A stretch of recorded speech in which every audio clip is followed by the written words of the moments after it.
25 दिसंबर 2006 USA Ohio इन Cleveland, जहां एक apartment में रेडियो का साउंड बहुत तेज सुनाई पड़ता है। कॉज ऑफ इस अपार्टमेंट में एक लड़की जिसका नाम एमांडा बेरी था अपने बच्चे को जन्म दे रही थी, जिसके साथ दो और लड़कियां मिशेल नाइट और जीना डिजेसस, और इनके साथ एक और बंदा एरियल कास्ट्रो मौजूद था। अब तक तो यहाँ पर सब कुछ सही चल रहा था। एक माँ अपने बच्चे को जन्म दे रही थी, दो लड़कियां इसकी मदद कर रही थी, और एरियल कास्ट्रो ऐसा प्रतीत हो रहा था कि ये इस लड़की का हस्बैंड हो। बट यहाँ पर सब कुछ तब बदल जाता है जब एरियल कास्ट्रो गन निकाल करके इन दोनों लड़कियों पर तान लेता है, ये बोलते हुए कि अगर इस बच्चे को कुछ भी हुआ तो ये इनको जान से मार देगा। बट थैंकफुली बच्चा सही सलामत था। अब यहाँ के सिचुएशन को देख करके हमारे मन में कई सारे सवाल पैदा होते हैं। पहला, इस घर में रेडियो को इतना तेज क्यों बजाया जा रहा था जिससे कि लड़की के चीखने की आवाज इस रेडियो के आवाज के सामने दब जाए। बट सवाल ये था कि ऐसा क्यों। दूसरा सवाल, ये तीनों लड़कियां कौन थी। और लास्ट तीसरा सवाल, एरियल कास्ट्रो इन पर गन क्यों तानता है। इन सारी बातों का पता लगाने के लिए हमें 2006 से करीबन 5 साल पीछे जाना होगा।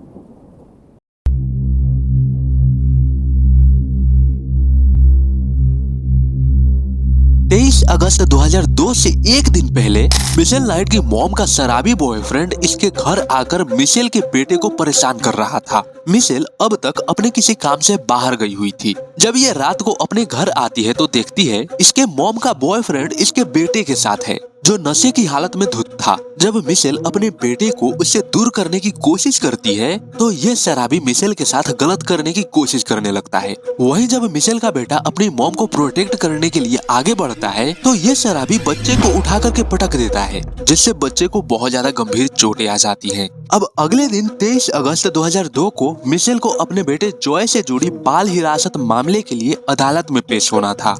अब यहाँ पर मैं बताते चलूं कि कॉलेज के टाइम से ही मिशेल अपनी पढ़ाई को ड्रॉप कर चुकी थी, क्योंकि उस वक्त ये एक बंदे के चक्कर में पड़ी हुई थी। लेकिन वो बंदा इसे बीच में ही धोखा देकर के भाग जाता है और उसी बंदे से मिशेल का ये बेटा हुआ था। अब चूंकि मिशेल अपनी पढ़ाई ड्रॉप कर चुकी थी, इसके पास ना ही कोई प्रॉपर नॉलेज और ना ही कोई प्रॉपर डिग्री थी, जिसकी वजह से इसे कहीं पर भी जॉब नहीं मिल पा रहा था। और इस घटने से एक दिन पहले भी मिशेल अपने जॉब के तलाश में ही बाहर गई हुई थी। अब ये जो बाल हिरासत मामला है ये मिशेल के खिलाफ था, क्योंकि कोर्ट को लग रहा था कि जब मिशेल अपना खर्च नहीं उठा सकती तो ये बच्चे का क्या उठाएगी, और ना ही ये बच्चे का प्रॉपर ख्याल रख पा रही है। ये अपने बच्चे को लेकर के पूरी तरह से लापरवाह है, इसलिए कोर्ट मिशेल से इसके बच्चे की कस्टडी छीनने वाली थी। तो अब इसी चीज को गलत साबित करने के लिए मिशेल को कोर्ट में पेश होना था।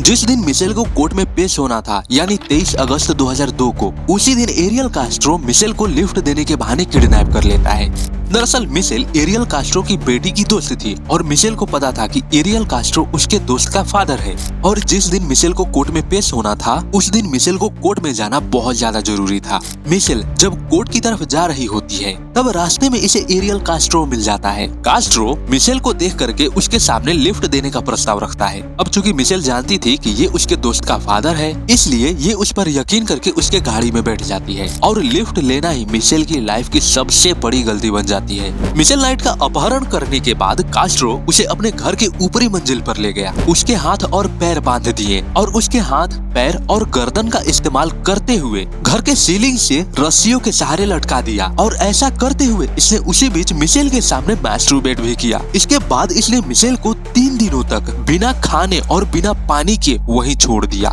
मिशेल के दिए गए बयानों के अनुसार कास्ट्रो इसे 5 बार प्रेग्नेंट कर चुका था। I wanted to say 5 or 4. और जब भी कास्ट्रो को पता चलता कि मिशेल प्रेग्नेंट है तब मार पीट करके, डंबल से मार के, मुक्का मार के और दीवारों से पटक कर मिशेल का गर्भपात करवा देता था। इस मारपीट के दौरान मिशेल के चेहरे पर गहरी चोटें भी लग जाया करती थी, यहाँ तक कि पीटे जाने की वजह से उसकी एक कान से सुनने की क्षमता भी चली गई। मिशेल ने यह भी बताया कि कास्ट्रो हर रोज 4 से 5 बार उसका रेप किया करता था। इसे चैन से बांधकर बिना कपड़ों के, बिना भोजन के कई दिनों तक ऐसे ही छोड़ दिया करता था। एक बार कास्ट्रो मिशेल के लिए एक डॉग लेकर के आता है, लेकिन एक दिन ये डॉग मिशेल को प्रोटेक्ट करने के लिए कास्ट्रो को काट लेता है, जिसके बदले कास्ट्रो डॉग के गर्दन को ही तोड़ करके मार देता है। चूँकि मिशेल को बाहर कोई भी ढूंढ नहीं रहा था, क्योंकि सबको लग रहा था कि मिशेल अपनी जिम्मेवारी से भाग रही है, वो शहर को छोड़ करके भाग चुकी है, इसलिए मिशेल के पास कोई उम्मीद नहीं थी कि कोई उसे ढूंढ भी रहा होगा। कास्ट्रो मिशेल के लिए एक टीवी भी ला रखा था, जिसके जरिए मिशेल न्यूज देखा करती थी, बट कभी भी मिशेल को खुद के बारे में न्यूज देखने को नहीं मिला था, सिवाय इसके कि वो अपने जिम्मेवारियों से भाग चुकी है। देखते ही देखते 1 साल गुजर जाते हैं।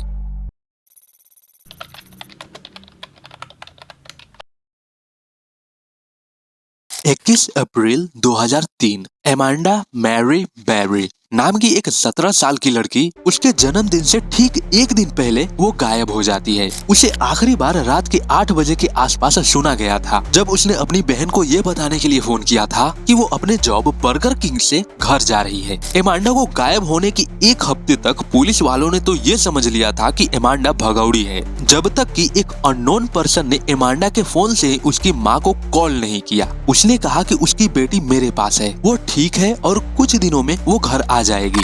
I get a phone call and it's an unknown male who just says that Maddie's with him and she's all right. ये तो खैर एक अलग भसड़ है, बट असलियत में एमांडा को किसी और ने नहीं बल्कि एरियल कास्ट्रो ने किडनैप किया था, और ये फोन करने वाला बंदा कोई और ही था, शायद एमांडा का आशिक। इसे भी कास्ट्रो ने उसी तरह किडनैप किया था जिस तरह मिशेल को, यानी लिफ्ट देने के बहाने। और तुम यकीन नहीं करोगे कि एमांडा भी कास्ट्रो की बेटी की दोस्त थी। किडनैप हो जाने के बाद एमांडा के साथ भी वही सब कुछ हुआ करता था जो मिशेल के साथ हुआ करता। He's like, he's waiting too. Yeah, take it back. What? That's what we should have get.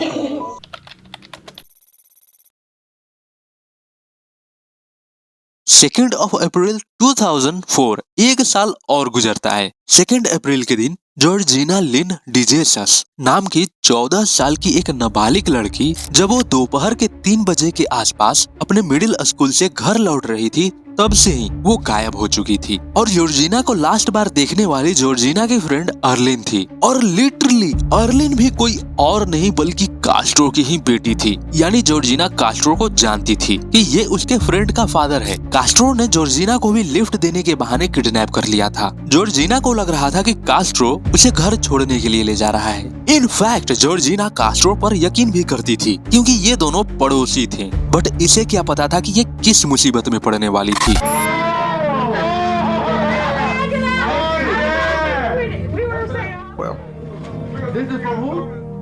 अब कास्ट्रो जॉर्जिना के साथ भी वही किया करता जो बाकियों के साथ किया करता था। मिशेल और जॉर्जिना एक रूम में रहा करती थीं, जबकि एमांडा को एक दूसरे रूम में रखा गया था।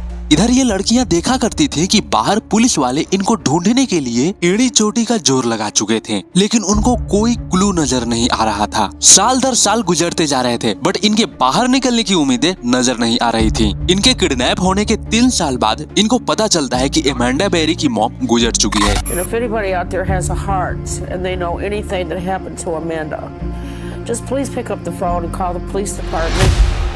अब एक दिन कास्ट्रो तीनों लड़कियों को नीचे डाइनिंग टेबल पर बैठाता है और बोलता है, हमारे बीच एक और नया मेहमान आने वाला है। नहीं, जैसा आप सोच रहे हो वैसा कुछ नहीं। दरअसल एमांडा प्रेग्नेंट थी और कास्ट्रो उस बच्चे को चाहता था। ये उस बच्चे को दुनिया में लाना चाहता था। देखते ही देखते वो समय आ जाता है जब एमांडा अपने बच्चे को जन्म देने वाली थी। यानी 25 दिसंबर 2006 के दिन कास्ट्रो एमांडा के बच्चे को पैदा करवाने के लिए उसे एक छोटे से टब में बैठाता है, ताकि उससे निकला हुआ लिक्विड टब में ही रहे। साथ में चीखने की आवाज को दबाने के लिए कास्ट्रो रेडियो ऑन कर देता है। वो बच्चा जब बाहर आता है तो उसकी सांसें रुकी हुई थी, जो देख करके कास्ट्रो मिशेल पर गन तान लेता है और बोलता है कि अगर बच्चे को कुछ हुआ तो मैं तुम्हें जान से मार दूंगा। मिशेल उस बच्चे को किसी तरह ब्रीथ देती है और थैंकफुली बच्चा होश में आ जाता है। धीरे धीरे देखते ही देखते साल दर साल गुजरने लगते हैं। मिशेल हर साल अपने बेटे के जन्मदिन पर दीवार पर एक नया नंबर चिपकाया करती थी। एमांडा की बेटी जैसे जैसे बड़ी होती जा रही थी, कास्ट्रो कभी कभी एमांडा की बेटी को घर से बाहर भी ले जाया करता था। इस दौरान कास्ट्रो इसे अपनी मॉम से भी मिलाया करता था। एमांडा की बेटी कास्ट्रो को डैडी और इसकी मॉम को दादी बुलाया करती थी। इनफैक्ट कास्ट्रो अपनी सगी बेटी से ये कहा करता था कि ये उसकी एक्स गर्लफ्रेंड से हुई बेटी है, जबकि दूसरों से ये कहा करता था कि ये उसकी पोती है। देखते ही देखते अब साल 2013 आ चुका था। 6 मई 2013 ये वो दिन था जब कास्ट्रो घर से बाहर निकलता है। तब इससे एक गलती हो जाती है, ये घर के मेन गेट को बंद करना भूल जाता है। वैसे तो इस मेन गेट पर 2 गेट लगे हुए थे, एक ट्रांसपेरेंट था और दूसरा तो मेन गेट था ही, और उसी को कास्ट्रो बंद करना भूल जाता है, जो एमांडा की बेटी देख लेती है। बाय द वे अब तक एमांडा की बेटी 6 साल की हो चुकी थी। अब ये बात जा करके ये लड़की अपनी मॉम को बताती है कि डैड शायद मेन गेट बंद करना भूल गए। एमांडा जब आकर के देखती है तो गेट तो सच में खुला हुआ था। अब ये चीज देख करके एमांडा बाहर की तरफ चिल्लाने लग जाती है। एमांडा के चिल्लाने से वहाँ पर काफी सारे लोग इकट्ठा हो जाते हैं, जहाँ वो लोगों को बताती है कि वो कोई और नहीं बल्कि एमांडा मैरी बेरी है, जिसे कई सालों पहले किडनैप कर लिया गया था। सारे लोग मिलकर के एमांडा को बाहर निकालते हैं। देन एमांडा पुलिस को कॉल करती है और उनसे ये कहती है, Help me, I'm Amanda Berry. You need police, fire, or ambulance. I need police. Okay, and what's going on there? I've been kidnapped and I've been missing for 10 years and I'm here, I'm free now. Hello? Yeah, talk to the police when they get there. Okay, I'm gonna wait now, I We're need gonna them send them now. as soon as we get a car open. No, I need them now before it gets back. All right, we're sending them, okay? Then थोड़ी देर बाद वहाँ पर police भी पहुँच जाती है और बाकी दोनों लड़कियों को भी रेस्क्यू कर लिया जाता है। पुलिस ऑफिसर्स जब घर के अंदर जाते हैं तब मिशेल इन ऑफिसर्स को देख करके जोर से इनको गले लगा लेती है और बोलती है कि आपने मेरी जान बचा ली।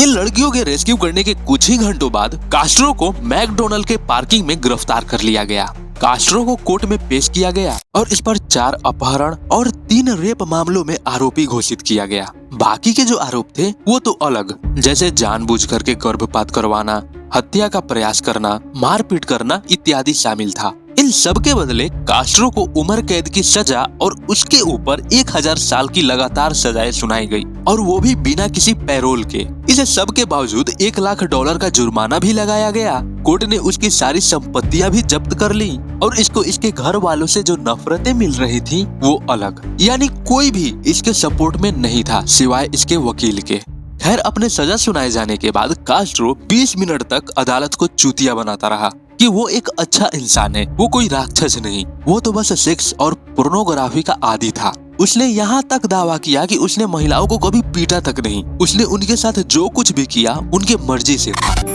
Facing the death penalty, Castro resorted to desperate tactics. Most of the sex that went on in the house, probably all of it, was consensual. But I am not a monster. I did not prey on these women. I just acted on my sexual instincts. खैर, ये जितना सोच रहा था अदालत उतनी भी बेवकूफ नहीं थी। कास्ट्रो जेल में रहने के कुछ ही महीनों बाद यानी 3 सितंबर 2013 को शाम के वक्त चादर के सहारे फांसी लगा करके अपनी जान ले ली। दूसरी तरफ 7 अगस्त 2013 ये वो दिन था जब गवर्नमेंट कास्ट्रो के उस घर को ध्वस्त कर देती है जिसमें कास्ट्रो ने तीनों लड़कियों को बंदी बना करके रखा था, और इस वक्त मिशेल भी यहीं थी। वैसे तो मैंने इस स्टोरी को बहुत ज्यादा शॉर्ट में एक्सप्लेन किया है, लेकिन अगर आपको इस स्टोरी के बारे में प्रॉपर जानकारी चाहिए तो आप इसकी मूवी देख सकते हैं। और सेकंड नंबर पर एक डॉक्यूमेंट्री भी बनी हुई है। मूवी का नाम है क्लेवलैंड एब्डक्शन और डॉक्यूमेंट्री का नाम है द क्लेवलैंड किडनैपिंग, और साथ में यूट्यूब पर इन लड़कियों का बहुत सारा इंटरव्यू भी पड़ा हुआ है।